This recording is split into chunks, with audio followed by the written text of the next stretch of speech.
सबका आज के इस नीलाभ मिश्रा स्मृति व्याख्यान में स्वागत है। यह चौथा नीलाभ मिश्रा स्मृति व्याख्यान है। नीलाभ आज 61 वर्ष के हो गए होते। आज से 3 वर्ष पहले वे हम सबको छोड़ गए, हमसे अलग हो गए और ये बहुत ही बेवक्त अलग होना था। एक ऐसे समय में जब नीलाभ का साथ हम लोगों के लिए बहुत ही ज़रूरी था। नीलाभ मिश्रा स्मृति व्याख्यान आरंभ करने का फैसला नीलाभ के जाने के बाद लिया गया और ये सिर्फ इसलिए नहीं कि हम नीलाभ की याद को जिंदा रख सकें, बल्कि इसलिए भी कि नीलाभ की जो चिंताएं थी, जिन चिंताओं की वजह से नीलाभ नीलाभ थे, उन चिंताओं को पर एक सक्रिय संवाद जारी रह सके। नीलाभ की चिंता के केंद्र में जनतंत्र था और जनतंत्र संवाद के बिना संभव नहीं है। जो कोई भी नीलाभ के करीब आया, नीलाभ मिश्रा के करीब आया, नीलाभ मिश्रा से जो भी परिचित था, वह उनकी संवाद प्रियता और इत्मीनान से असहमतियों के बीच बातचीत करने की क्षमता से प्रभावित हुए बिना नहीं रह सका। वह इत्मीनान जो नीलाभ में था, जिसके चलते वे ये मानते थे कि हर प्रकार के मतभेद को बातचीत से सुलझाया जा सकता है, हिंसा से नहीं, और जनतंत्र को गहरा करने का यही मतलब है। लेकिन उसका अर्थ ये नहीं है कि आप जो जनता के अधिकार हैं, उन अधिकारों के साथ किसी भी प्रकार समझौता करें। और दूसरे, उसका अर्थ यह भी नहीं है कि सत्ता जिस तरह लोगों को धीरे धीरे बेदखल करती जा रही है उनकी हर जगह से जिंदगी की, उसको भी आप नजरअंदाज करें। तो ऐसी हर हरकत को दर्ज करना, ऐसी हर हरकत के खिलाफ विरोध को दृढ़ करना और उसके बीच, सबके बीच संवाद कायम रखना, यह बहुत चुनौती भरा काम था। लेकिन एक पत्रकार के रूप में उनका जो लंबा जीवन था, बिहार से आरंभ हुआ। उन्होंने तय किया, अंग्रेजी के छात्र होने के बावजूद, कि वे हिंदी पत्रकारिता करेंगे, और ऐसा बहुत सारे उस वक्त के लोगों ने तय किया था। और वे हिंदी जगत की उस परंपरा में हैं जिन्होंने अंग्रेजी शिक्षा लेने के बाद भी तय किया कि उनके काम करने का माध्यम हिंदी भाषा हो। बिहार, राजस्थान, दिल्ली और दूसरी जगहों में नीलाभ की पत्रकारिता का जीवन और नागरिक अधिकारों के साथ उनकी वाबस्तगी और जन आंदोलनों के मित्र के रूप में उनका जीवन, इसकी यादें हम सबके पास हैं। नीलाभ इसके बाद भी ये कभी नहीं भूले कि उनका प्राथमिक दायित्व पत्रकार का है, और इसलिए उन्होंने अपनी भूमिका में कभी भी कोई भ्रम नहीं होने दी। यानी वे खुद को आंदोलनकारी कहना पसंद नहीं करते थे, वे सिर्फ पत्रकार थे। पत्रकार के धर्म का निर्वाह किस प्रकार किया जा सकता है, पत्रकारिता की भाषा कैसे विकसित की जा सकती है बिना सतही हुए और सतहीपन से लड़ते हुए, यह हम सब लोगों ने नीलाभ से धीरे धीरे सीखा। इसलिए नीलाभ के जाने का सदमा, खासकर उस समय जब हमारा पूरा माहौल एक हिंसक शोर शराबे से भर गया था, जल्दबाजी से, नारेबाजी से, फप्तियों से, व्यंग्य से, उस समय नीलाभ की आवाज़ का खामोश होना खासकर एक बहुत बड़ा सदमा था। और इसी वजह से हमने यह तय किया कि एक तो हम नीलाभ के जन्मदिन के मौके पर 16 जून को एक स्मृति व्याख्यान श्रृंखला आरंभ करेंगे। हर वर्ष इस मौके पर हम नीलाभ की चिंताओं के केंद्र में जो विषय रहे हैं, उनमें से किसी एक पर उस क्षेत्र के विशेषज्ञ से, जो उस क्षेत्र में काम कर रहे हैं, उनसे अनुरोध करेंगे कि वे अपनी बात रखें और चर्चा हो। और उसके बाद हम साल भर नीलाभ मिश्रा संवाद श्रृंखला नीलाभ मिश्रा डायलॉग सीरीज चलाएंगे, और यह हमने किया है पिछले वर्षों में। नीलाभ मिश्रा स्मृति व्याख्यान की शुरुआत पी साईनाथ के व्याख्यान से हुई थी, जिसकी अध्यक्षता निवेदिता मेनन ने की थी।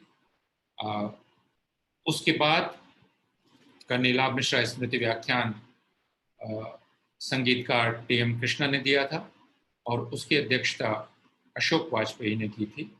पिछले वर्ष का नीलाभ मिश्रा स्मृति व्याख्यान इस कोरोना संक्रमण महामारी के दौरान ही हुआ, और इसलिए वह इसी माध्यम से हुआ जिससे हम लोग एक दूसरे से जुड़ रहे हैं।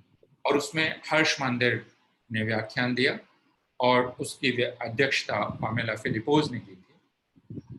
आज का व्याख्यान जाने माने वकील, हम सबके मित्र आनंद ग्रोवर दे रहे हैं, और आज के व्याख्यान की अध्यक्षता हमारे मित्र डॉक्टर वंदना प्रसाद कर रही हैं। इन दोनों का परिचय, विस्तृत परिचय देने की आवश्यकता मैं महसूस नहीं करता, क्योंकि उनके कामों से हमारी जिंदगी का शायद ही कोई हिस्सा है जो अछूता रहा है। आनंद ग्रोवर वकील हैं, स्वास्थ्य के क्षेत्र में उनकी वकालत की विशेषज्ञता का लाभ हम सब लोगों को मिला है। कोई नोवार्टिस केस को भूल नहीं सकता, और उसके लाभ को भूल नहीं सकता जनता के लिए। यह भी कोई नहीं भूल सकता आज जो सहज बोध का हिस्सा है, यानी अलग अलग प्रकार के यौन रुझानों वाले लोगों को सामान्य नागरिक के सारे अधिकार मिलें, इसके लिए आनंद ग्रोवर का जो पेशेवराना संघर्ष है उसको भी हम जानते हैं।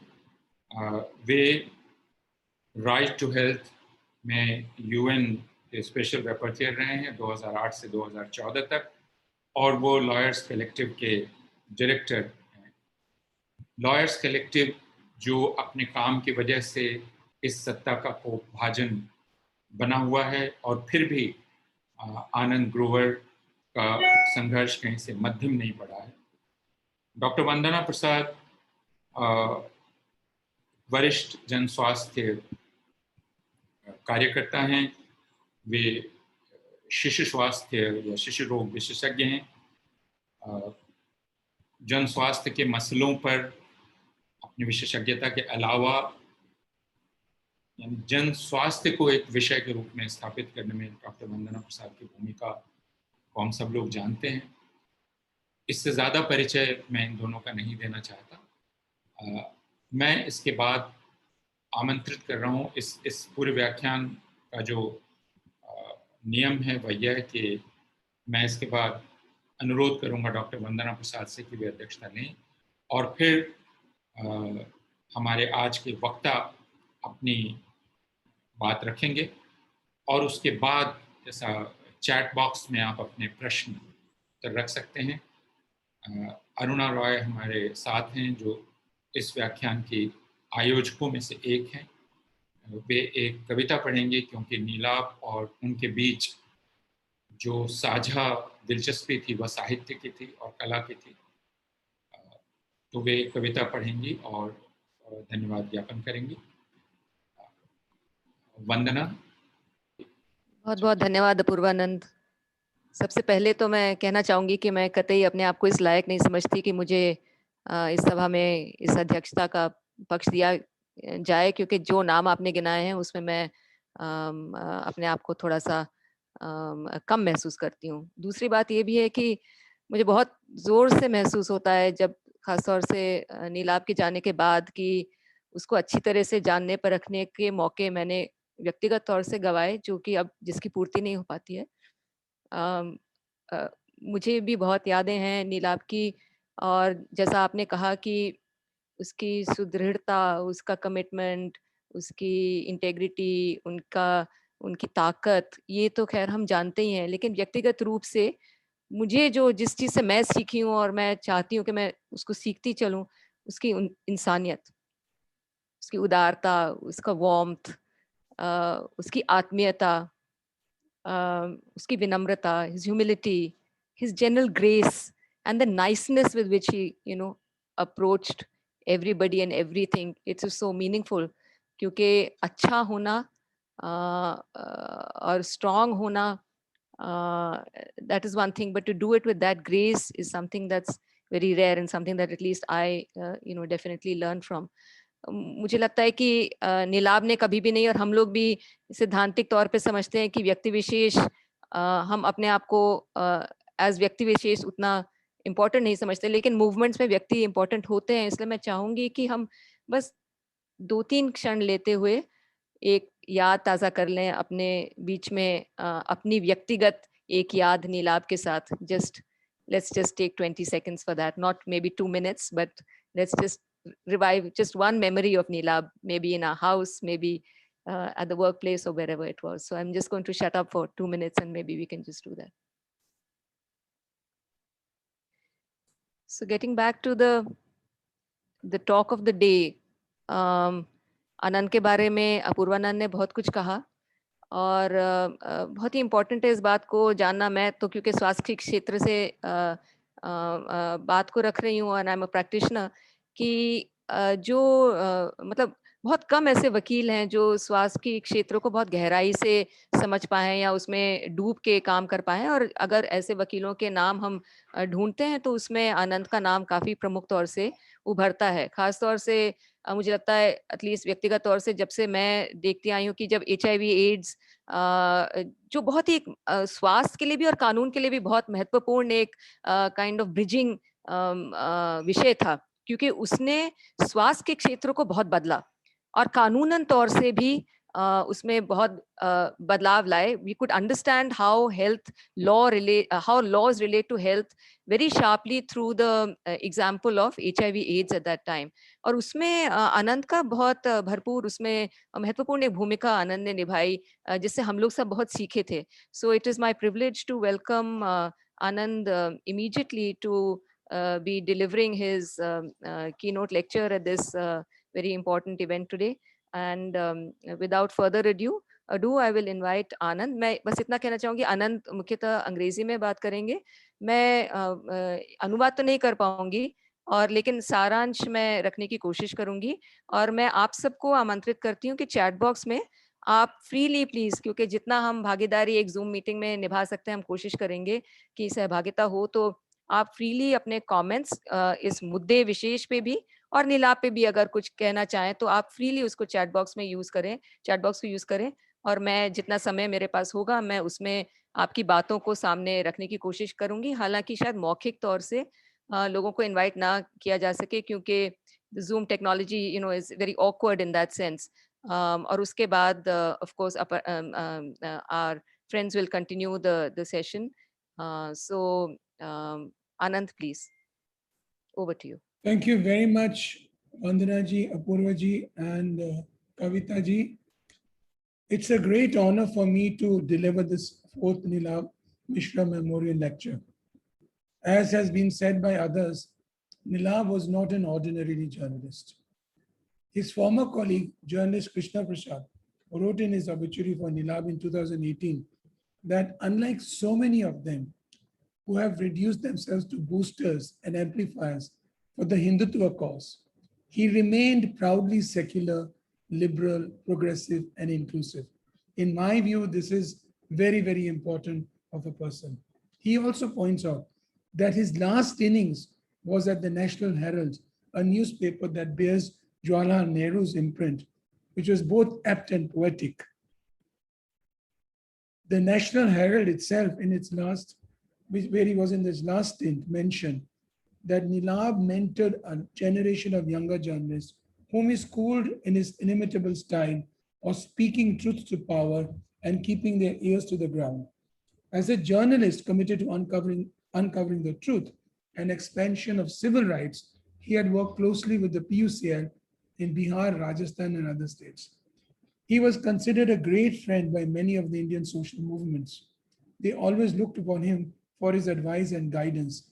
Among them are Mazdoor Kisan Shakti Sangathan of Rajasthan and the Right to Information movement.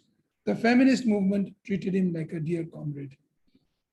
His strength is noted again by Krishna Prasad when he pointed out that Neelab didn't think twice before questioning Samir Jain. He didn't think twice before questioning his 21st century political equivalent, Mr. Narendra Modi. He was both fluent in English and Hindi, though he graduated as an MA graduate, postgraduate from the university in Delhi. He actually started his stint as a journalist in the Hindi medium. He was proficient in both.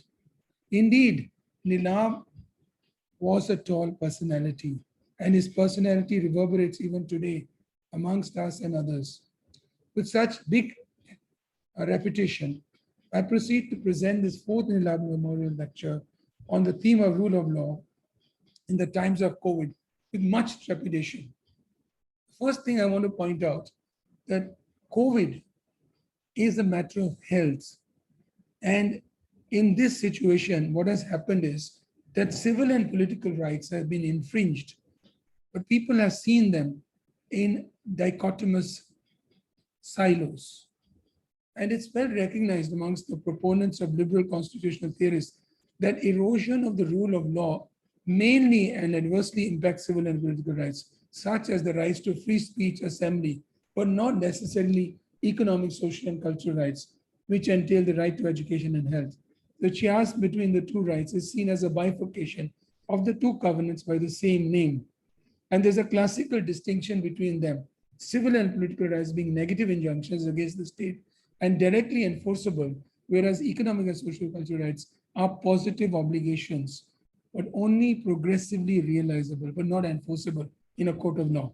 This is despite the fact that both of them were from the womb of the Universal Declaration of Human Rights, which saw no distinction between the two.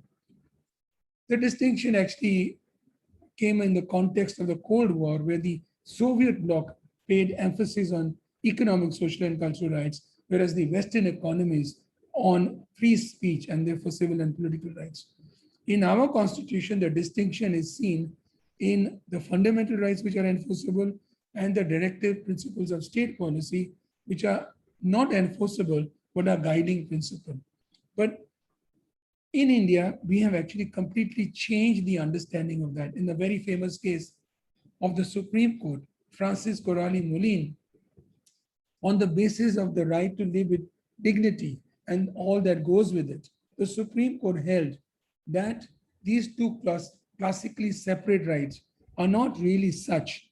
And in the Article 21, which talks of no person shall be deprived of his personal liberty or life without procedure established by law, a classically negative injunction on the state, it actually read in positive rights like the right to education, environment, and health, and an entire set of jurisprudence is based on that, which we actually use in the Supreme Court. COVID-19 provides an example where the impairment of the rule of law, which is considered a part of the civil and political rights, impacts on the right to health, the availability and accessibility of health goods, services, and facilities. After partition, I think everybody would agree, COVID-19 is the gravest crisis to hit Indian society in independent India. There was an earlier crisis in the Spanish flu, where India had a major problem. 18 million rather, of our people lost their lives. That was about 6% of our population, compared to about 1% of the wealthy countries.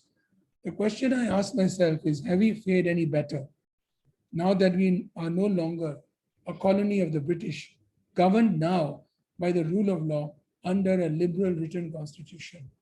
How have we coped? The story of COVID tells us a story of the failure of the rule of law, of governance, reliance on vague notions of exceptionalism of Indians or say Hindus, instead of reliance on science, scientific data, and scientific advisors, resulting in not anticipating the second wave, lack of preparedness, planning, and most important, preventable deaths occurring and thousands of people losing their lives. These were preventable. Could we have not done better? India is next only to the US in numbers afflicted, but after Brazil, in the third position on the numbers dead due to COVID. The core of the liberal constitution system which prevails in India in terms of rule of law, based on the doctrine of separation of powers, traditionally delineates and separates the roles assigned to parliament, executive, judiciary, and the media, which I call the traditional institution in this context. But less emphasis is paid to other institutions, like, for example, scientific institutions, CSIR, for example, or the Genomic Consortium, IGNOSOC, data gathering institutions like the Statistical Institution of India, and other diverse institutions, all of whom actually feed into decision making by the executive. The scientific and the pluralist nature of data and its diverse nature, its gathering based on objective criteria, shown of ideological partisan politics, and advised by experts, scientific and otherwise, from these institutions plays a critical role in balancing and advising the executive to take decisions based on holistic understanding of the problem and in accordance with the Constitution. If this role is actually denigrated and bypassed, particularly of these institutions, then that is destructive of the rule of law. I tell my students when I teach in different and diverse institutions that there is nobody who has an absolute understanding of reality at any given point of time. The Newtonian notion of matter, for example, is a partial understanding of laws of physics at a particular point of time. The Einsteinian notion exactly is also the same thing. People have knowledge partly because of abstract understanding of it from books or from experience, experiential knowledge, or both. But no one can claim to have absolute knowledge. Therefore, there is reason to discuss, consult, confer, and arrive at a holistic understanding of reality and of any problem. Discussion and conferring and consulting is the heart of democratic polity. From it springs the notion of participation, embedded in the human rights principle, the success of which, as Vandana ji mentioned, was evident in the battle against HIV, where we could inculcate and empower sex workers, people using drugs, the LGBTQI communities, and show their participation on knowledge that they had gained to combat HIV, which has been a successful thing. But over the last 3 decades, and particularly in the last 7 years, with the present government, these institutions and the role of these institutions, decision-making, has largely been emasculated. The traditional institutions have either become apologists or mouthpieces of the executive. The non-traditional institutions have largely been ignored or have been largely not been able to play the role they should to give critical inputs based on science and data to the executive. Consequently, the decision-making has been usurped and become the sole privilege of a few in the executive without proper inputs from scientific personnel or medical personnel, experts on issues which are very important in the COVID epidemic. This is evident from Dr. Shahid Jamil, the head of IGNOSOC, the Genome Sequencing Center, writing in the New York Times and stating that the advice from his group has had stubborn resistance from decision makers, evidencing the breakdown of the rule of law. This is not only in the main institutions like the media, where Jawahar Sircar talked about the mainstream media and the fact that he had collapsed and that he had blood on his hands and the rule of law had been breached. It's not only dissent and protests, of which we have seen in Delhi and other places because of the Citizens Amendment Bill, that there's been a breach of the rule of law, or calling out people as urban Naxals and arraigning them under sedition and UAPA, that there's a breach of law, or because police agencies like the CBI or the ED are put and it are sought to be unleashed against even political parties, which have been called as a caged parrot, that the rule of law has been breached. It is also the non-traditional institutions, which actually are the building blocks of constitutional governance, that their independence is as critical as the traditional institutions. These are being, in fact, compromised. For example, the Election Commission of India is no longer able to perform the functions it should. As you know, in the recent assembly elections, when scientific experts on COVID-19 were advising against election rallies, they did not do anything, knowing them that election rallies are super spreader in their functions. They only issued orders to stop election rallies when the Prime Minister himself called off the election rallies of his own parties. There are a number of other examples. They are found in my written lecture, which will be distributed to you. But this is one example. Again, the rule of law has been breached. The Disaster Management Act has been invoked. There is supposed to be a plan, national, state, and districts. But one would search in vain to find such plans. The government has disputed this position in the Supreme Court, but has not produced any plans. In fact, petitions filed in the Supreme Court have been adjourned from time to time, not resolving this issue. The government is neither following the DMA nor the cabinet form of government, such that in the battle against COVID-19, the health minister and the health ministry, both of whom we would have expected to have played a crucial role, are nowhere really to be seen. The affidavit in the Supreme Court actually very clearly and proudly mentions that it is the Prime Minister and the Home Minister who are leading the battle. The Health Ministry is way down the line. Because of the lack of consultation with experts, medical and scientific or epidemiological, the first lockdown, which was imposed on 24th of March 2020, was arbitrarily imposed without any consultation with key ministries or states or any inputs by scientific and medical experts. And the result is there to be seen. With no regard to the rule of law, we had a situation which led to a huge crisis.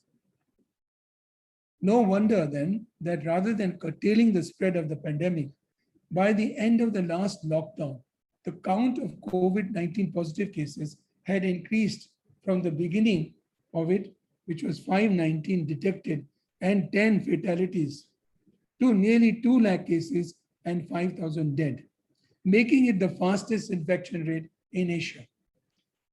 Fortunately, unlike other countries which only imposed a lockdown with various restrictions and lifted them after reduction in the rate of infection, in India, the rate of infection was not a determining factor, evidencing the unscientific and the arbitrary nature of decision making. But more importantly, the lockdown was the strictest in the world. It led to the devastation of the Indian economy, the loss of livelihood of nearly 50 million workers, the complete devastation of the medium and small and scale enterprises, resulting in informal workers' livelihood to be destroyed. Lakhs of migrant workers were left without a source of income, savings, or food. Most thought it fit to return to their hometowns, but with no options to travel, as all public transport was suspended during the lockdown. These circumstances led to the largest ever migrant exodus that India had ever seen. Reports brought to light how trucks packed with migrants drove from cities in Maharashtra and Gujarat to faraway villages in UP and Bihar. This was also evident on television. Large number of them walked on highways. Many collapsed and died. Others walked on train tracks. And in one instance, 16 workers were killed by oncoming goods trains in Maharashtra.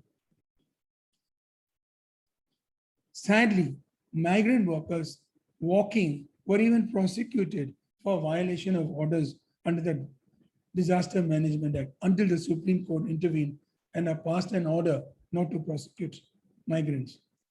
While hearing a PIL in respect of migrants, workers and payment of wages to them, as they had been left without food or work following the lockdown, the then Chief Justice of India, Shri Bobde, and his bench refused to pass any orders, stating that he was not an expert and left it to the central government to find a solution. The case was initiated again after a number of senior advocates, amongst them myself and Indira, wrote to the Chief Justice seeking intervention of the top court. In the order that was passed on 28 May 2020, the Supreme Court bench consisting of Justice Bhushan, Kaul and Shah asked the central and state governments to ensure that migrant workers were not charged rail fare and were provided food and other essential supplies and given transport facilities and medical care free of cost. The issues of wages, cash transfers have not been addressed even till today. It exposed the hollowness of the development model followed by successive governments, where the rich are only getting richer and there's no filtering down of success as that is ought to be made out, but only misery and increasing burden on the poor. But after the first wave, which actually was a golden opportunity to invest in health systems, make healthcare free for all, a reality in India by investing in primary healthcare, increase in expenditure, etc., as they have done in Kerala and Sri Lanka over decades, and make medicines even more affordable. That opportunity was not taken on board. Forget proactively pursuing it. In fact, on the issues of medicines and vaccines, today we are in a worse position than we were before it started. It's correctly said that disasters are man-made. This is true of the response of COVID-19 in India. India was lucky that the first wave was not as severe as it could have been, as it was in Europe or the US.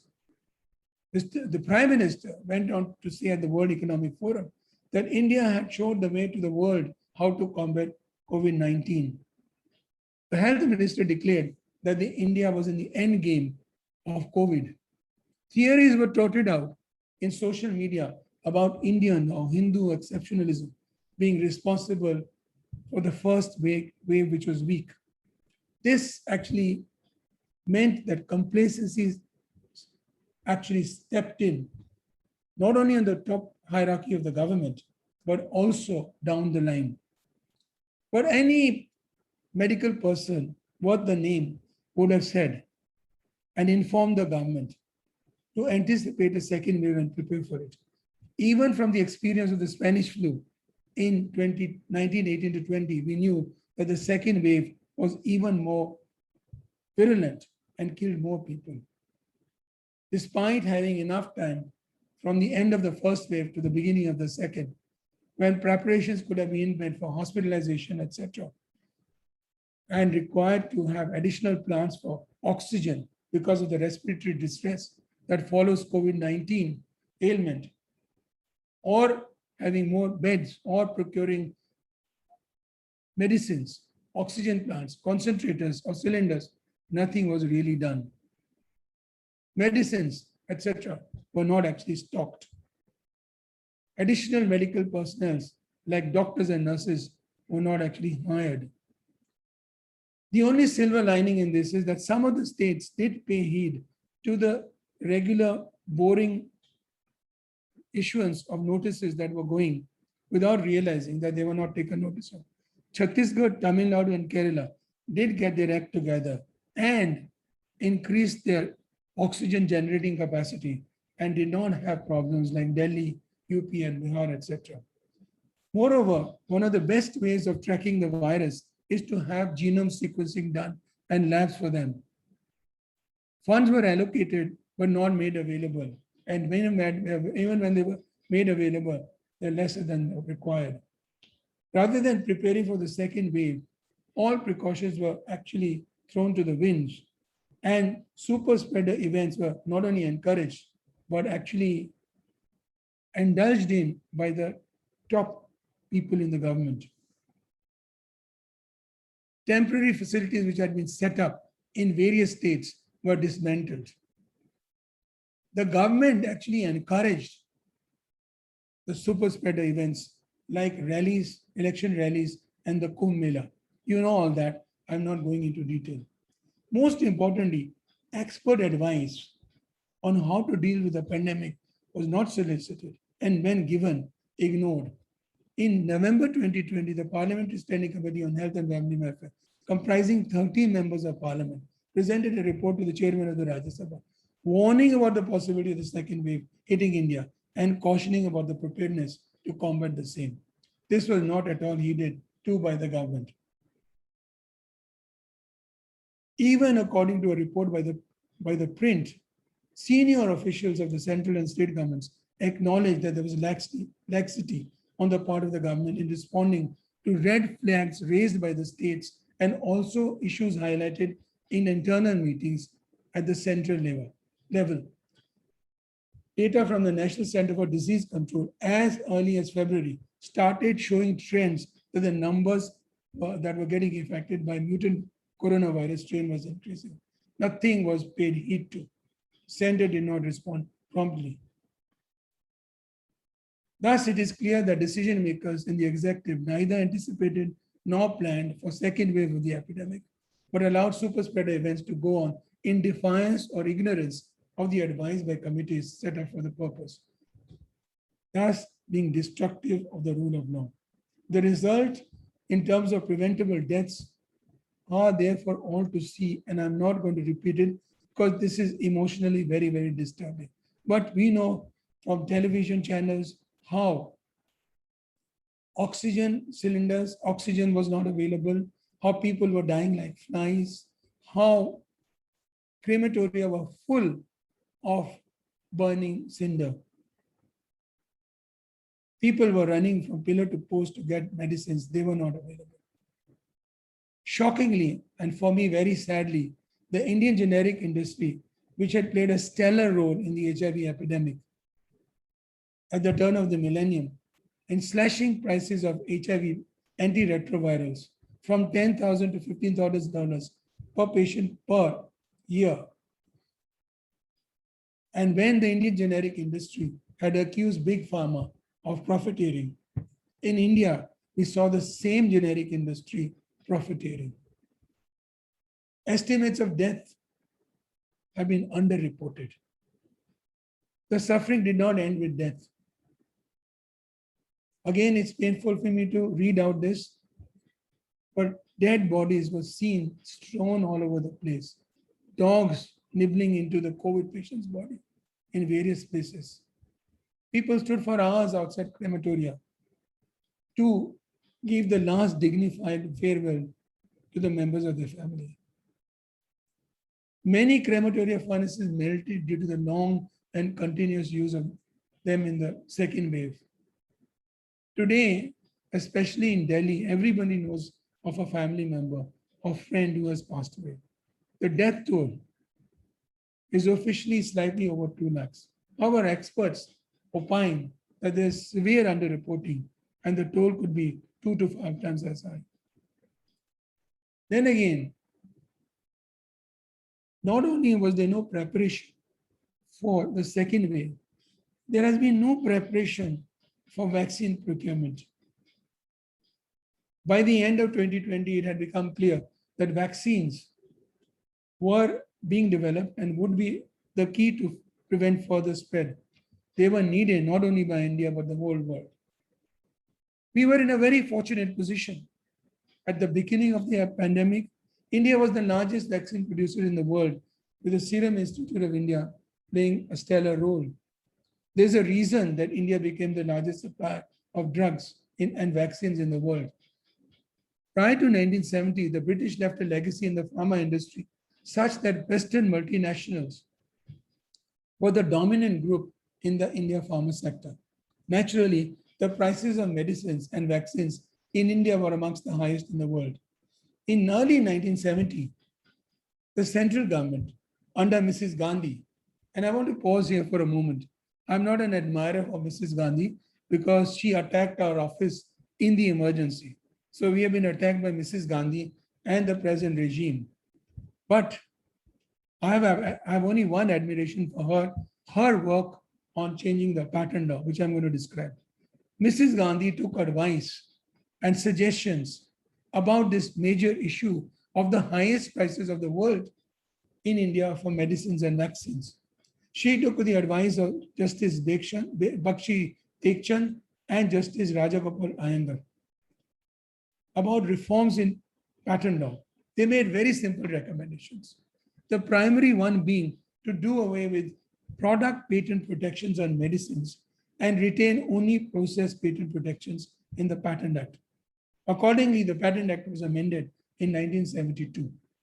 Shortly thereafter, the Indian generic industry picked up and became the dominant group in the Indian pharma sector, unlike earlier when the multinationals were dominating. Prices plummeted and medicines and vaccines in India became the cheapest in the world. The Indian generic industry growth was phenomenal. India became the net exporter of medicines in 1988 and was supplying HIV antiretrovirals, medicines to treat HIV, to 90%, 90, of the developing world. By the turn of the century, when the HIV crisis in the world was wreaking havoc, resulting in thousands of deaths, particularly in sub-Saharan Africa, the Western multinational companies were offering ARVs at $10,000 to $15,000 per patient per year. The Indian generic industry at that time offered them at $750 per patient per annum. The result was that the prices, even of the Western multinationals, plummeted to that figure of 700, and today they are at about $100 per year per patient. This is the environment in which Serum Institute of India was able to set up its facility, grow, and provide vaccines to Indians as well as the developing world. So at the time of the end of the first wave, India was literally sitting on an economic boom, in the form of vaccine production and exports. It could have leveraged its prime position and consolidated. The government had an excellent opportunity to increase the capacity of vaccine production of the Serum Institute and others. Again here, the decision makers in India were not guided by experts, and without any proper advice, this advantage has been frittered away and the opportunity thrown away. Developed countries, on the other hand, showed one way of fast-tracking of procurement of vaccines. With deep pockets, they started planning and procuring vaccines after the first wave. They entered into pre-purchase agreements of billions of dollars. This was unprecedented. This made possible the development of vaccines, fast-tracking them, and fast-tracking their approvals also, but without compromising on the rules of safety and efficacy in approvals. In comparison, the Indian government hardly did anything. We did not enter into any pre-purchase contracts to ensure vaccines for our citizens. There was no movement from the government to buy vaccine itself for Indians. Forget coming up with a strategy to encourage increase of production in India so that it could retain its prime position. Instead of entering into pre-purchase agreements to fast-track the production of vaccines, there was delay in ordering vaccines from Serum Institute and Bharat Biotech. It was not until April that advance orders were firmed up. Instead of spreading the production of vaccines to different companies and other manufacturing facilities, the government initially limited production only to two companies, Serum Institute and Bharat Biotech. And for a long time, they limited it to only those two. In the case of Bharat Biotech, there are more facilities, but in the case of Serum Institute, they could have actually increased and outsourced to other companies. So you actually spread the technology for the future. It is only fortuitous that Sputnik vaccines are now coming to India. But in the while of time period between November 2020 to April 2021, crucial time has been lost. We have not had vaccines. And in the process, what has happened is that we have been in an embarrassing position when Serum Institute was not able to honor its own contracts internationally, forget the local ones. All this while, and within a year, China has overtaken India and has become the largest manufacturer of vaccines in the world, leaving India behind in the fifth position, after a third position after China and the European Union. Finally, on procurement policy, again there, we have a zigzag, ad hoc, and arbitrary framing of policies by the government. And all this is due to the fact that the power to make decisions doesn't rest and vest in the crucial institutions which are to feed into decision making, by giving expert advice, but usurped by a coterie of persons in the executive who do not have any idea of how to tackle with the public health emergency on which they should have relied on public health experts, epidemiologists, etc. So prior to 1st May 2021, the central government, like it had been from 1978, was procuring all vaccines produced in India and supplying them to states for all persons above 45 years, like it did under the Universal Immunization Program. The UIP, as it is known, had succeeded in a number of issues of getting rid of smallpox, measles, etc. Greatly reduced infant mortality in India. And it has been a stellar success. And following that, prior to 1st May 2021, the central government had no problem in procurement, distribution, or administration of the vaccines. They were available, supplied to the states, and they were being administered to people. Things were proceeding smoothly. Strangely, on April 19th of 2021, a new policy was announced, again without consultation with the relevant stakeholders or states, again a case of breach of law, such that from 1st May 2021, central government would procure only 50% of the vaccines produced, sold in India at 150 per dose, and distribute them to the states to inoculate all people over 45 years of age free of charge. The balance, and this is where the catch is, 50% was to be purchased equally by the states and the private sector for inoculating persons between 18 to 45 years. Surprisingly, the rates fixed for the states to buy Covishield and Covaxin were at 400 and 600 respectively per dose, later surprisingly reduced to 300 and 400 respectively. The private sector would buy the same vaccines at 600 and 1200 respectively. There was no justification for different prices between the central government and the states, and none for allowing the private sector to profiteer. In the process, the central government jettisoned the Universal Immunization Program despite its success, and from being the sole purchaser and a monopoly purchaser to buy vaccines at rock bottom prices and beat the prices of the vaccine producers, as it was the single largest monopoly buyer. From that position of strength, it threw away its advantage by making states and the private sector compete against each other. From a buyer's market, the central government made COVID vaccines market a seller's one. The only persons who benefited from all this, vaccine manufacturers, were the vaccine manufacturers themselves. As admitted by Mr. Adar Poonawalla on the NDTV program, he said that by selling the dose at 150 rupees, Serum Institute was already making a modest profit. So selling it at 300 or 600, they're making huge profits. The writing was on the wall for anyone to see. The government decision was a non-starter, not only on grounds of equality in law, but also because the private sector, as it was to pay a higher price, would outcompete the states in buying the vaccines and bring the administration to a halt. This is exactly what happened.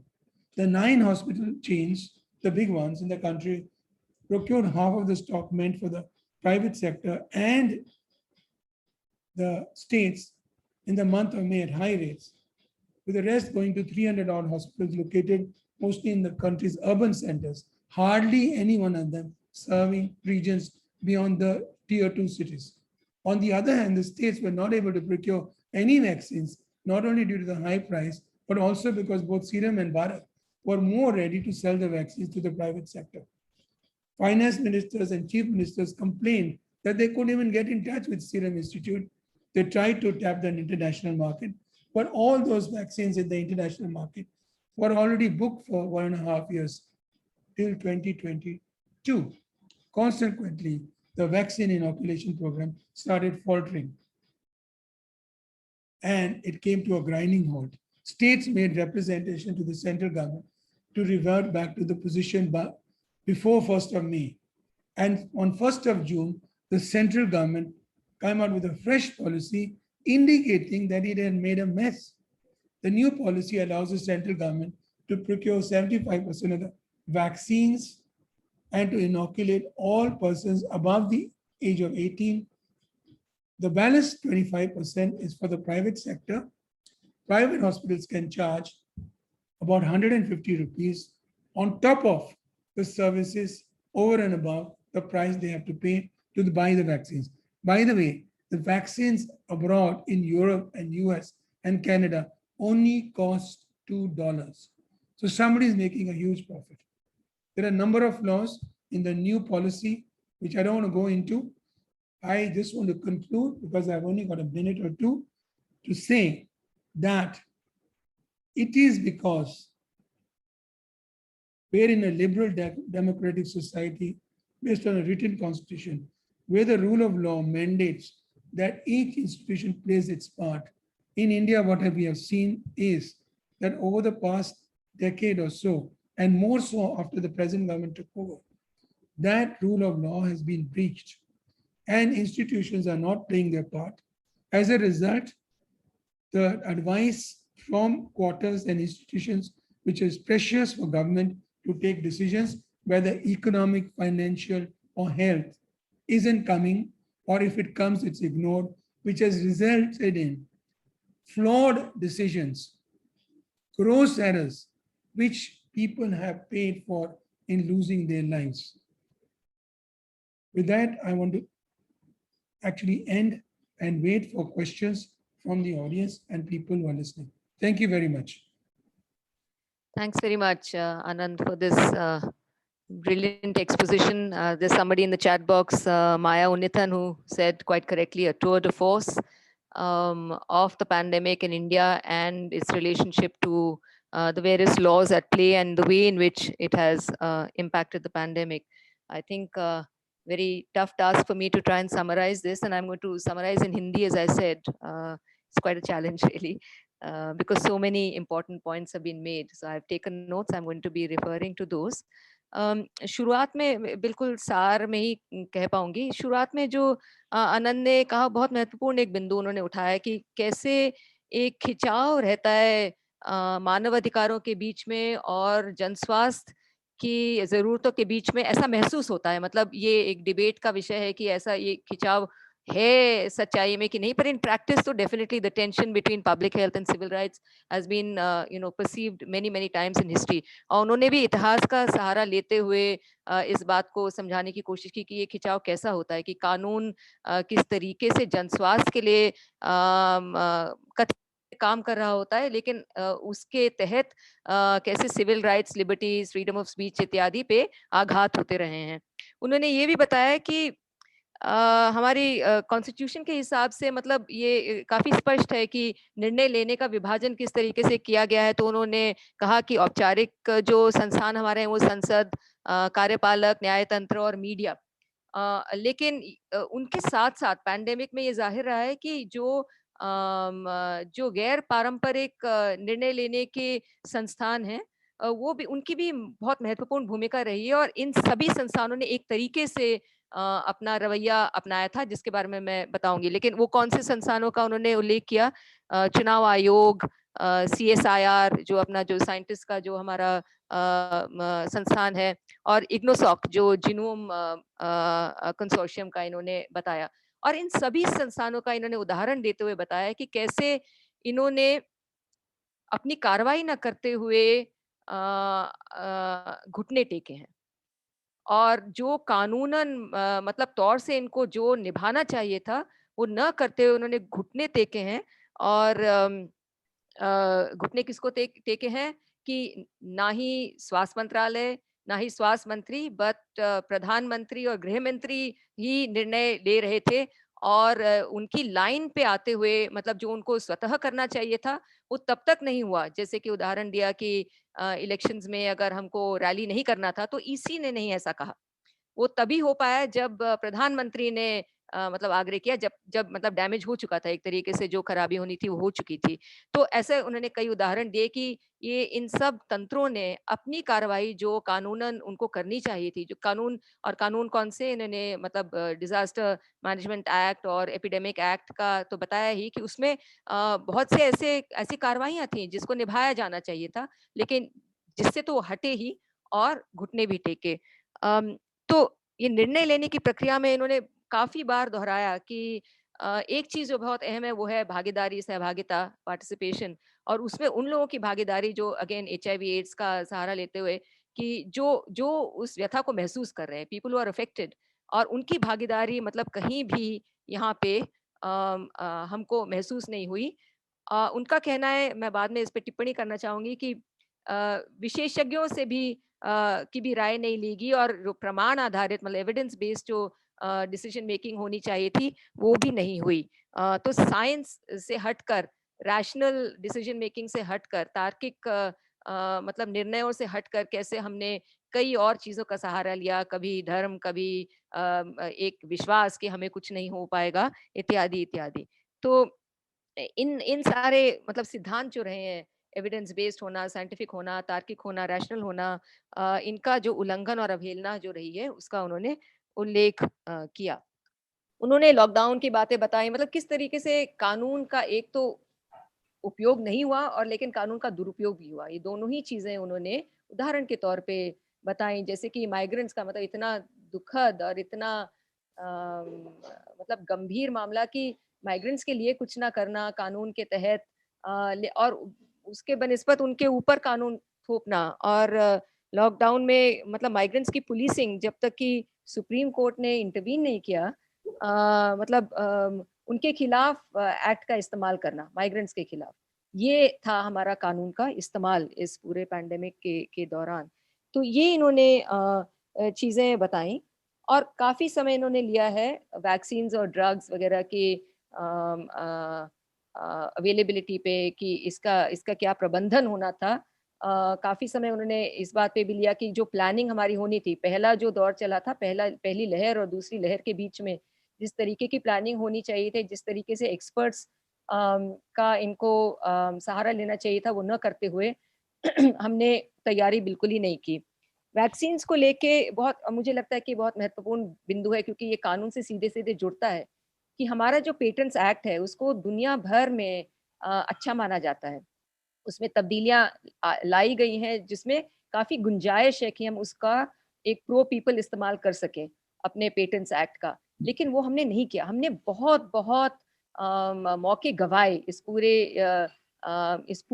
पूरे दौर में, क्योंकि हम पहले ऐसा कर चुके थे। HIV के एड्स में हम वो देश थे कि जिन्होंने फोर्स किया कि जो दवाइयाँ मतलब जिस दवाई का कोर्स $10,000 $15,000 में हो रहा था, वो हमारे उत्पादन की वजह से और हमारे वितरण की वजह से वो $750 पे उतरा, और अब जाके वो उस कंपटीशन की वजह से वो $100 पे ही आ गया है, जिससे कि उसकी उपलब्धता बढ़ी है। लेकिन हमने ऐसा कोविड-19 से जुड़ते हुए किसी दवाइयों से नहीं किया, और वैक्सीन से तो बिल्कुल ही नहीं किया। जो हमारे हाथ में था, जो हम कर सकते थे, वो हमने नहीं किया। और वैक्सीन के प्रबंधन के लिए जिस तरीके की तैयारियां विश्व में दूसरे देशों ने की हैं, वो भी हमने गंवाई अपनी जनता के लिए, और जिस तरीके का उत्पादन हम विश्व भर के लिए कर सकते थे, वो भी मौके हमने गंवाए, जो मौके हमें हमें हमारा कानून देता है। तो कानून का उपयोग ना करना और कानून का दुरुपयोग करना, ये दोनों ही मामले दोबारा से इस कानून में भी इन्होंने जाहिर किए। और मतलब अंत में उन्होंने बहुत कुछ कहा कि ये कोई कह रहा है please hold the mic closer to you, ये कोई कह रहा है कि please hold the mic further from you, so I am not sure but I hope it's okay.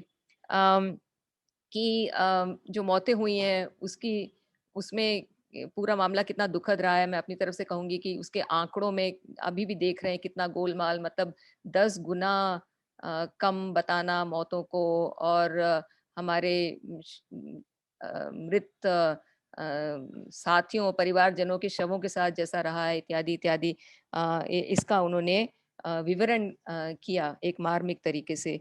तो सारांश में यही है। Just want to add a few comments which maybe I can give in English. So from my side, I just want to say कि क्योंकि हम नीलाभ के संदर्भ में ये बात रख रहे हैं, तो एक कानून का जो दुरुपयोग और अन्य कानूनों का दुरुपयोग जो कि सीधे सीधे स्वास्थ्य से नहीं जुड़ते हैं, for example the sedition and the UP acts की, मतलब इसी दौर में 55 जर्नलिस्ट्स के खिलाफ FIRs दर्ज हुए हैं under these kind of laws, and also under the Epidemic Act. And these 55 journalists shockingly have arisen from 22 states and UTs. Matlab all across the board, journalists just for telling the truth, just for raising people's distress, just for, and government coming out to say that anybody who says that there's a deficiency of oxygen, people are crying with their relatives outside a hospital, but they will be put in jail. I mean, they will action will be taken because it's a lie. People, if people have died, that's a lie. If people are suffering from lack of oxygen, it's a lie. This is the level to which government fell during this pandemic, and people, journalists raising these issues have been slapped with court cases and so on. So this has been, I think, one of the most shocking misuses of law during the pandemic. And really, these laws have done far more damage in the pandemic than perhaps any health or the lack of health laws. The other thing I just want to point out is even, our terminologies with law and health. We say rule of law. कि मतलब हमें लगता है कि कानून का काम है शासन करना, लेकिन स्वास्थ्य, शिक्षा, सामाजिक क्षेत्र में कानून को the proactive use of law, positive law to help to for us to realize rights. I think that is something this country still hasn't dealt with at all, except for very few that have been forced by civil society action to some extent, like I would say the Food Security Act and the Right to Education Act. So that's one just little comment. And then to do with expertise. आनंद को लगता है कि experts का इस्तेमाल नहीं हुआ. मैं तो कहूँगी कि experts का तो इस्तेमाल हुआ, लेकिन किन experts का इस्तेमाल हुआ? क्या हमें कोई जनस्वास्थ्य expert कहीं दिखा? हमें private sector के अस्पताल में ICU में काम करते रहे experts का की भागीदारी हमें दिखी, लेकिन कहीं भी हमें किसी पब्लिक हेल्थ एक्सपर्ट की भागीदारी दिखी? और क्या एक्सपर्टीज केवल डॉक्टर्स और पब्लिक हेल्थ स्पेशलिस्ट में ही होती है? हमें कहाँ दिखी वो लोगों की भागीदारी या जन संगठनों की भागीदारी, जन स्वास्थ्य अभियान टाइप के संगठनों की भागीदारी, दूसरे सिविल राइट्स संगठनों की भागीदारी, वो कहाँ दिखी? So I think the whole issue of expertise also needs to be problematised in the context of this pandemic, because it has been misused terribly. I mean, even the most logical thing is ask experts, but wouldn't you want to ask public health experts? And I would say we need to go far beyond. We need to be asking social scientists, because health really needs to escape from this, clutch of this pseudo expertise and this very biomedical kind of expertise that has had a hold on this pandemic and with very drastic consequences. So I'm going to just stop here. I myself have a few questions for Anand.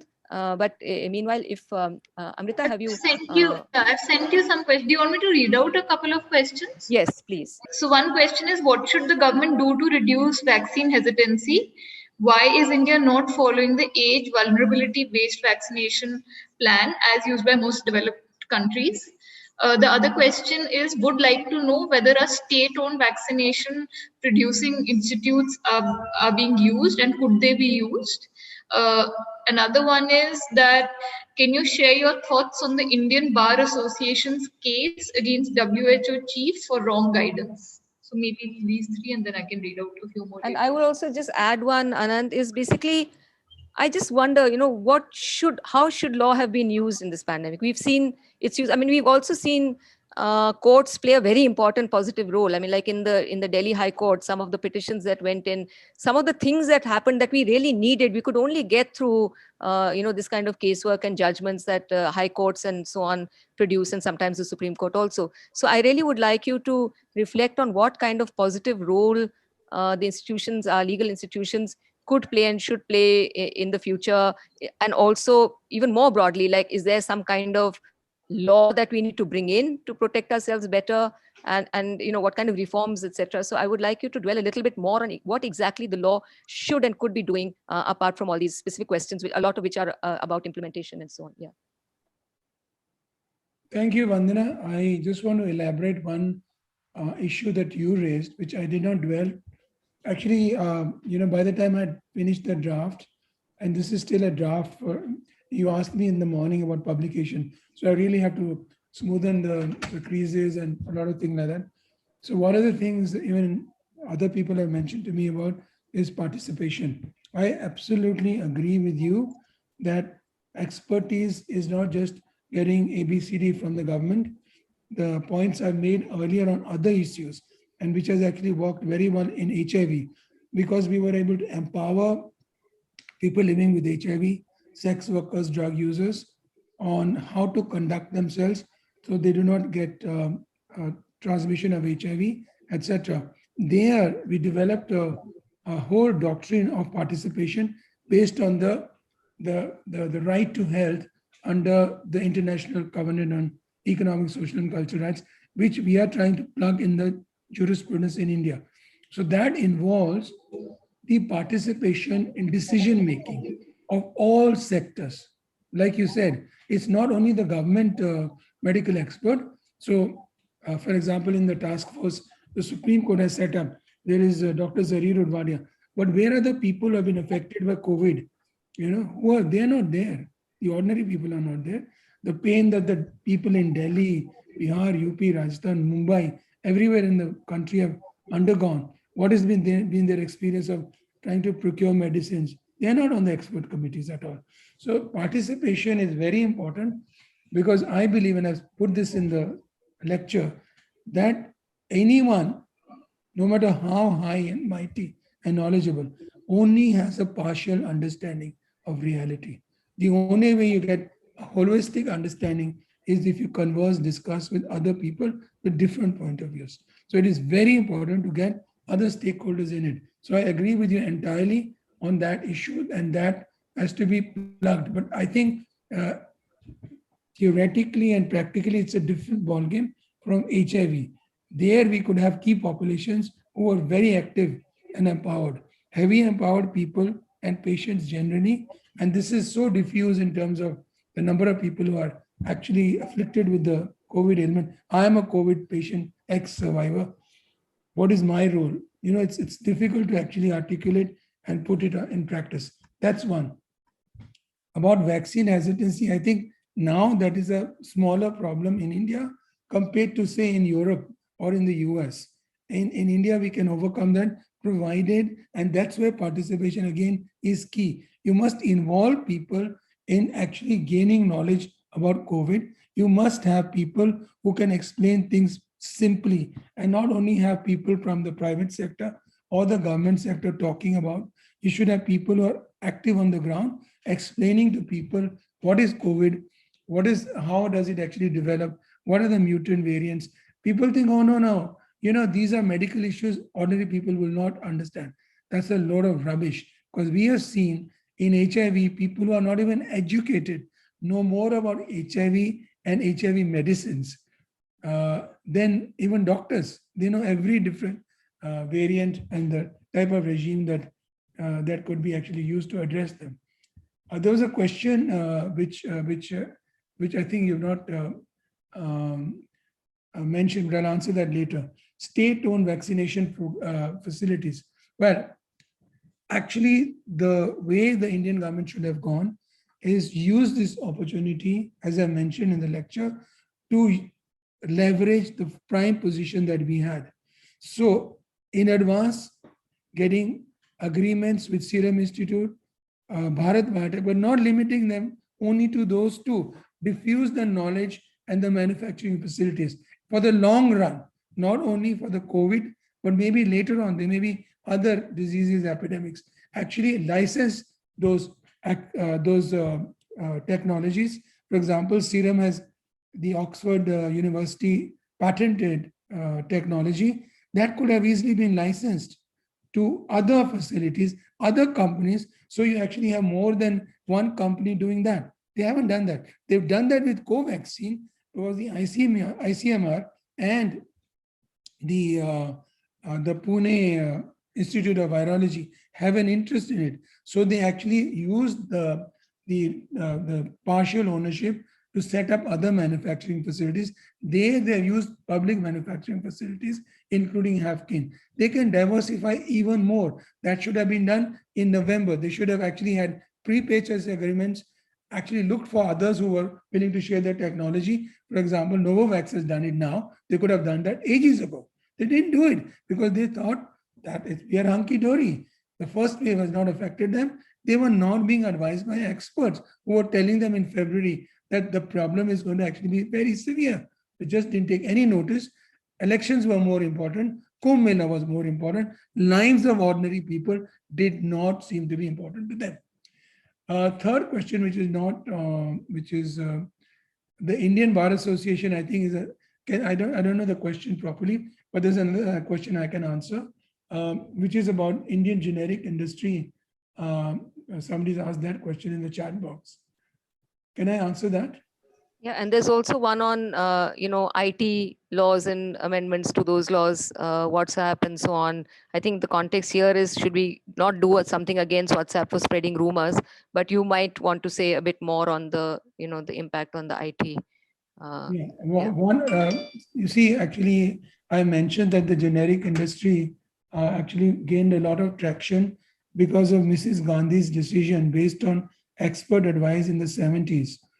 Now, as a result of that, I also mentioned that Dr. Hamid in 2000 and 2001 made a declaration that we are going to supply antiretrovirals to people across the world at 1/20th of the cost. And they did it. But today, you know what's happening?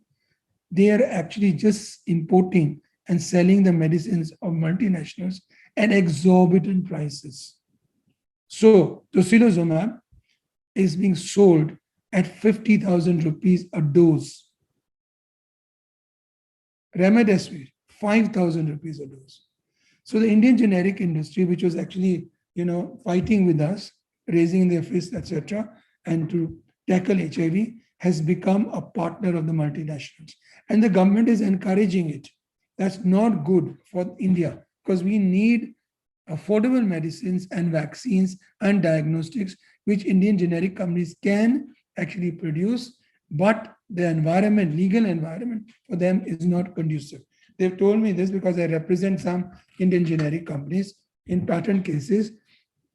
For example, the Oxford vaccine technology, which is actually a traditional technology as compared to the mRNA technology. If anybody wants that explained, I can do that. But that's old technology that could have been spread out by using government's powers under the Patent Acts to compulsorily license them. By the way, you should know that the government is advocating that in the TRIPS Council. Internationally, they are saying every country should use that course. But in India, they are resisting that to our request in the Supreme Court. They're saying that's not the correct way of doing it. In fact, and this I put in the lecture, Niti Aayog, whose job is not actually to do advocacy, came out with a pamphlet called Myth and Facts, where it advocated that compulsory licensing is not the correct way to go. But if that is your attitude and viewpoint, please tell the government to stop proposing that in the TRIPS Council and let South Africa deal with it. Let's not have hypocrisy on this. It's not in consonance with the international policy. No, so the point is, we are in the precipice of a disaster in the long term, because we need to have Indian generic industry not to be just licensing international companies' drugs. For example, Gilead licensing antiretrovirals to 10 companies. So they make them available cheaply here, but they are slowly making them expensive. And over a period of time, we may not have cheaper drugs in India. Okay, so one question is, why should the government of India not procure 100% vaccines and then not ask private hospitals to buy 25% at much higher rates so that people could get it at much lower rates? The other question is that why are state-run production units not being pressed into vaccine manufacture? Then another question is, what Let's answer two of them. The second question I've already answered, that the government should use public facilities. They've done that with Bharat Biotech, like Havkin, but they should do that also with Serum and fortunately for Sputnik, they've done that themselves. The first question was the other one, 100% vaccine procurement. That's what we are advocating. That's the correct way to go. Government should revert back to the universal immunization program policy, which is just that 100% procurement available through state distribution free of charge to everybody. Nobody has to pay. The reason is not because people can afford. The reason is nobody should be left out. Everybody has to be vaccinated for me and you to be safe. And this has to be done repeatedly. Now we know that we may have to do it every 6 months or every year or only for COVID. We don't know for how long. You can't actually sell. And it's immoral to ask people to pay 1,200 to 1,800 rupees in India, when in Europe and North America, they are not paying a thing. They are actually getting it from the government. It's immoral and actually wrong policy, because if you have that, some people in private hospitals may not even go and may not be vaccinated. Where's the 100% guarantee that they will be vaccinated? Whereas all the earlier programs have been very successful. So one is, please share your opinion on the way decision of extending gap period between 2 doses of Covishield has been changed. That's one question. The other is, what is your view on lack of information on the vaccine side effects in the public discourse and the mandatory nature of vaccination and discrimination for those who may not want to get vaccinated? Is this a possible human rights violation? Amrita, repeat the second one. Yes. The second one says, yes, the second one says that what is your view on lack of information about the adverse effects of vaccines in the public domain?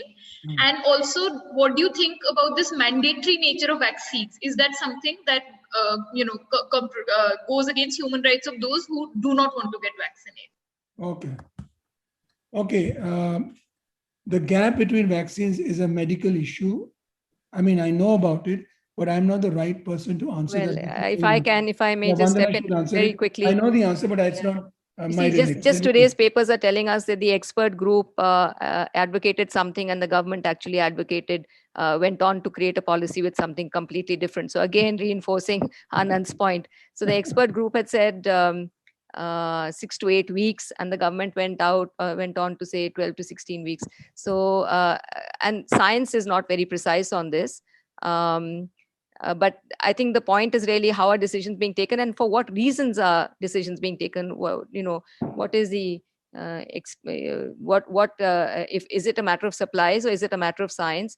And then if it's a matter of supplies, why have we not ensured supplies? So it's basically as simple as that. But what the truth is, nobody knows about this COVID-19. We're still learning a lot of things. So I think things will change. But the point is we should be changing according to solid and rigorous scientific information, not according to politics and according to expedience. So that's on the vaccine front. On the mandatory, it's not mandatory, and it should never be made mandatory. Is most of us in public health, we say that, but Anand might want to say something more on that. Okay, there are 3 questions. Actually, it's quite obvious. The point that I've been making all evening is vindicated about the gap between the 2 vaccines. It's a medical issue to be decided by experts. If experts say it should be 6 to 8 weeks, there's no reason for the government to go for 12 weeks. It shows the complete abdication of decision-making on the basis of expert advice. This is what I'm calling the breach of rule of law. So this is not good. It's not conducive for good decision-making and ultimately actually harms the public health program. I think it's very important, the issue that has been raised about mandatory vaccines. There's no question of mandatory. In India, for example, this was an issue in HIV also. Should we test?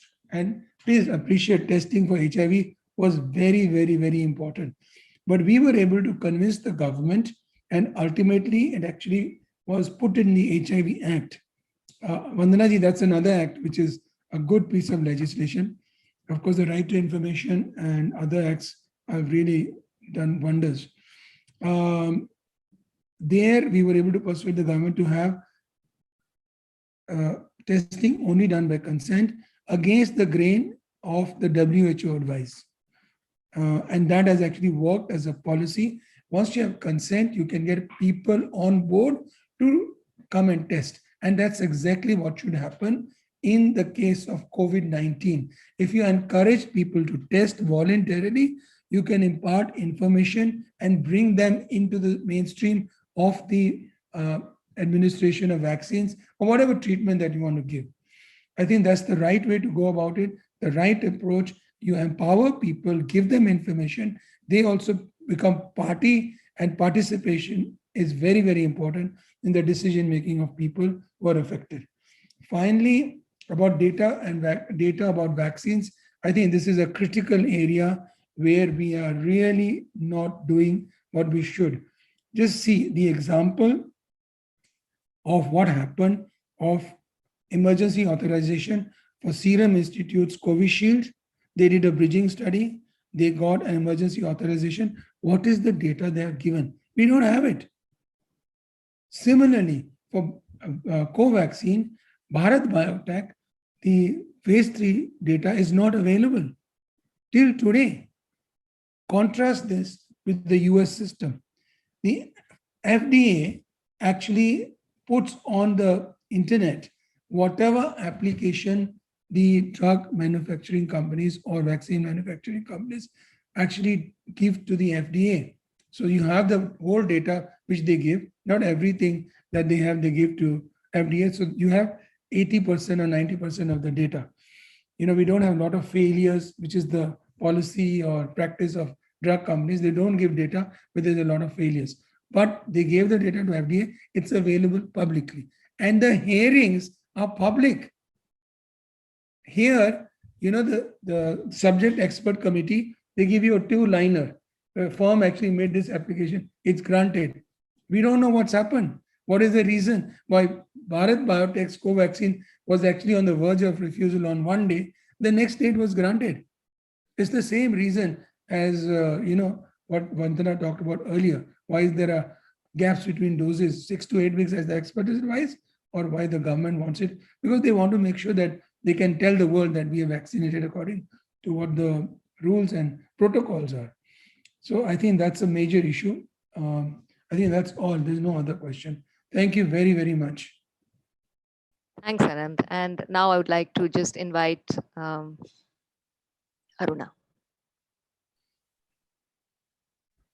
Thank you very much, Vandana. On behalf of the family and friends of Neelab and Kavita, I would like to thank Anand for an incisive, informative, and inspirational discourse on the rule of law in the time of COVID-19. The intersectionality between law and health will remain at the center of our concerns, especially for those working at the margins.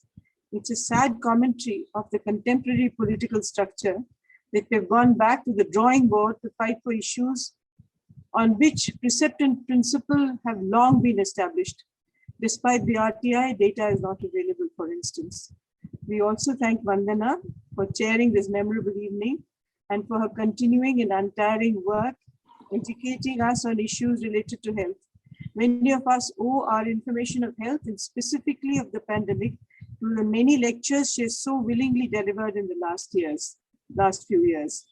The second wave of COVID has brought its gravity home to us more sharply than ever before, and the failure of the government in New Delhi to prioritize the need for a systemic and careful approach to public health. I will not attempt to paraphrase the excellent discourse, the questions and answers, but only underscore the importance of all that was said this evening. I now divert a little bit and talk about Neelab, the human being, which I've been doing at every memorial lecture. At the end, I've been given this small little bit slot of time to talk about him as he was a friend, activist, and so many other things. So Neelab, the humanist, the committed journalist, the civil rights activist, the compassionate, kind person that he was, would have been very pleased to know that we remember him this year in the context of one of the people's most critical concerns. I'll shift into the cultural context of Neelab's life. I take this opportunity to remember Neelab as a friend and comrade in his complexity. He had the soul of a poet the sharp intellect of an academic, the gift of articulation in Hindi and in English. He wrote and taught in both languages with equal facility. That is why Apurva Anand and I bookend Neelabh's memorial lecture in Hindi and in English. He speaks in Hindi and I speak in English, and he doesn't translate into English and I don't translate into Hindi. It's become a kind of part of the mechanism of this lecture itself. Neelabh lives on in our minds. He was a Catholic person who straddled many worlds. I will remember him for his many facets. He was a wonderful person. I'll begin with a quotation from Shakespeare, whom we both loved and talked about so much.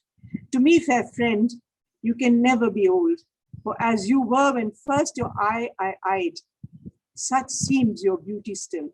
He lives on in my mind's eye, as beautiful as he was when he lived and breathed and was with us those many years.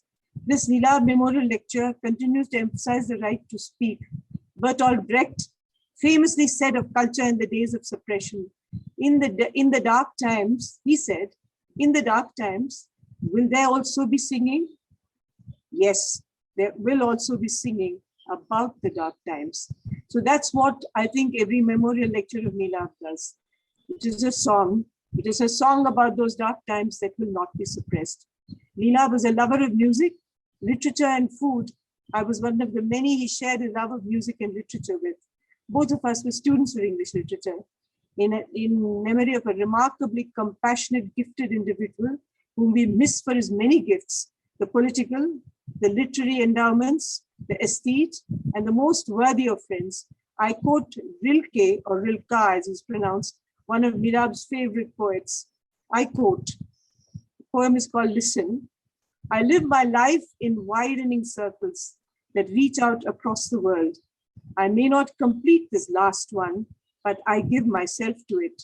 I circle around God, around the primordial tower. I've been circling for thousands of years, and I still don't know, am I a falcon, a storm, or a great song? Neelabh, you were all that. You were a falcon, you were a storm, and you were a great song. We echo Robert Frost to say that you shall be telling this with a sigh, somewhere ages and ages hence. Two roads diverged in a wood, and I took the one less traveled by, and that has made all the difference. You have made a great difference to our lives, Neelabh. You live with us today as you've lived with us in your life when you were there in person. We raise a great toast to you, wherever you are, with much love, with much affection, missing you enormously. Thank you. I do not wish to speak after this because it is such a moving and appropriate coming back to, what this has been all about really. And I'm going to hand over to Kavita and to Apurva Anand to formally close this session. Thank you very much. So just thank you everybody, all friends. आप सभी को धन्यवाद. बहुत प्यार से सब लोग जुड़े, बहुत ही अच्छा लगा. और हम उम्मीद करते हैं कि इस तरह के लेक्चर हम लोग करते आएंगे हर साल. नीलाभ के पूरे परिवार जो अन्य देश के अन्य हिस्सों से और दुनिया के कुछ हिस्सों से जुड़ा, नीलाभ के दोस्त लोग भी जगह जगह से जुड़े, यूके, ऑस्ट्रेलिया, यूएस, नीलाभ के नेव्यू, nieces, including our family members and all friends. Thank you so much, all of you, for joining us. Thank you, Anand. Thank you, Vandana. Thank you, everybody. Thank you. Thank you.